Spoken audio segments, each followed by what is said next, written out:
This is Steve Schiffman, and thank you very much for joining me today in this webcast, podcast that we produce 4 days a week. And I hope you're watching, and I hope you pass it on to somebody else. Please, please pass it on so they get the same value you do.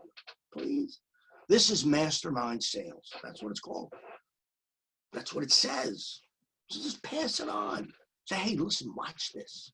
Watch this crazy guy who's been selling forever and actually understands sales. So crazy am I? Oh, we understand it. You and I understand sales. I still prospect. I still call 15 people a day, every single day when I'm not in front of a group. I end up speaking to 7 of those people, and of the 7, I set 1 new appointment. I do that 5 days a week, and I'm averaging 5 appointments a week, new. Now, there's always a percentage that will drop out. That's okay. That's supposed to happen. I end up going on between 7 and 8 appointments a week because I have 2nd and 3rd appointments. And I close 1 out of every 8th appointment. If your numbers are like that, turn me off. Don't even think about it. But if they're not, if you're not hitting your goal, not the company's goal, you're not hitting your goal, then stay with me. I want to talk to you about an expression that I heard the other day. Dr. Google. And there's only one place in the world you'd hear Dr. Google. That's in a doctor's office. That's what a doc said to me. Now, I happen to get real close to doctors. When I see a new guy, new doctor, man, woman, boy, child, I don't know, whatever it is, but I see a new doctor.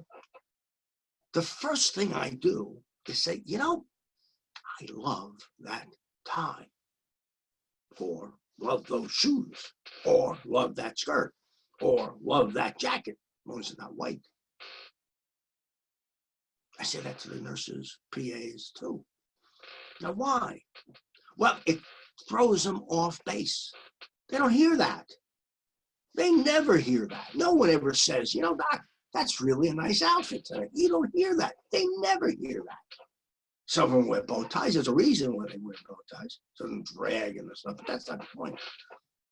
When you say to somebody, you look great.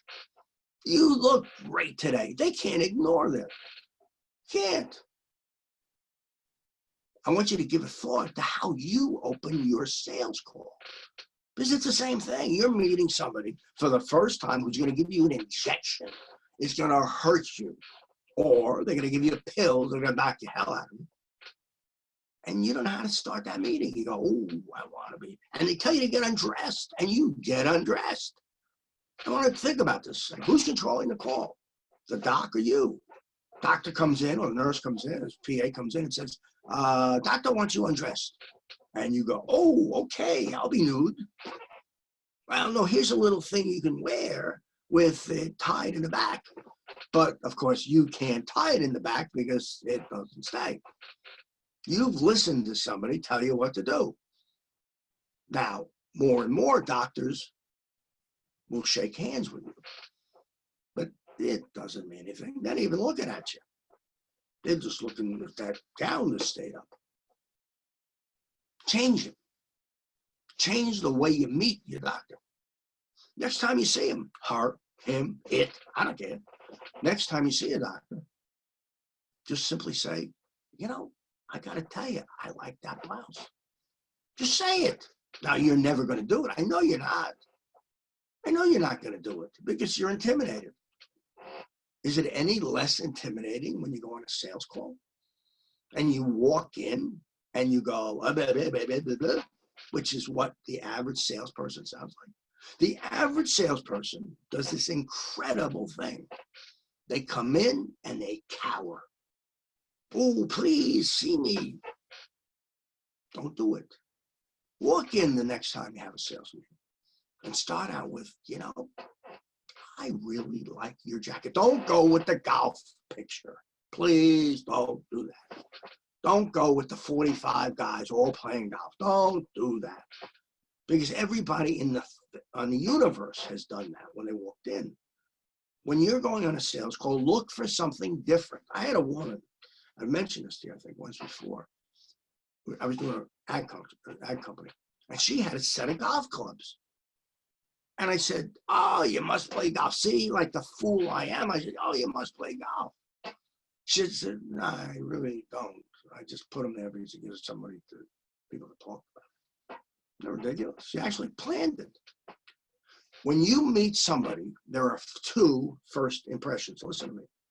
2 first impressions. The first impression is the impression you make on somebody. Doesn't have to be the first, but that's what happens. The second impression is what they make on you. What impression do they have on you? Is the desk cleared? Does that give you a signal? Is the desk full of papers you can't see them? Does that give you a signal? Are they taking the phone, the little phone? Are they typing away and not looking at you? I had somebody that I went to see, and I came into his office, already charged up. I was young then, charged up. And he said to me, before I could begin, he said, will you sit on a couch? The couch was 1.5 miles away from his desk. You don't think that was deliberate? There's nothing else there, just this couch at the end. You don't think that was planned out? You have to have a strategy. When you go on a sales call, what's your strategy? Here's what I recommend. You use your sales tools, that's brochures, material, slides, using an iPad, use an iPad, I don't care, as a way to force them to come to you. Say, I got this little thing, take a look. You do that and you have a better chance of getting their attention. When you put a piece of paper down, they'll move things away. Hansel and Gretel approach. They'll move things away because they don't want you mixing up their stuff. And last but not least, what's your opening line? I have asked that maybe in the last couple of weeks, thinking about this, 100 times to people. Well, what do you say? Here's what I get. I would say, and I go, no, I don't want to know what you would say. What do you say? See, I have an absolute opening that works, and it's no canned thing. I just simply say, Mr. Prospect, before we get going, before we start, would it simply help you if I told you something about me and my company first? Mr. Prospect, before we start, before we get into it, would it help if I just tell you something about me and my company first?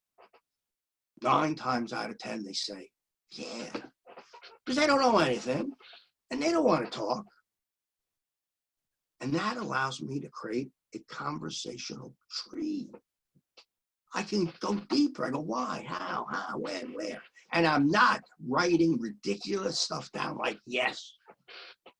I've been on enough sales calls where I've seen reps, literally. I say, nah, and they go, no. They write it down. Wait, you couldn't remember? No? I don't like the color blue? That's what I'm talking about. But give some thought to how you open it. But you're going to go on a sales call today. I know you are. I got it. You're going to go on a sales call today. I want you to go on a sales call and take control, just like the doctor. Take control. Tell the person, get undressed. Sit nude over there. You go tell them. You won't, but you could. Don't forget, keyword, secret word today is pencil. You write to me, word pencil, you got a chance to win a book. And the book that we're giving out is The Big Bang, one of the best books I did, next to Cold Calling Techniques. Go look at Amazon, see what I've written. Get to know me. If you get to know me, you're going to get more out of these discussions than if you're just sitting there listening and you glaze over. Don't glaze over with me or with anybody else. So reach out. Remember, personal consulting, training for corporations still, all these years, prospect management, cold calling will help you. We got a little team here that can help you. So don't forget to reach out. Website, www.steveschiffman.com. Well, thank you very much for joining me today. I appreciate it. And as always, you honor me by your presence.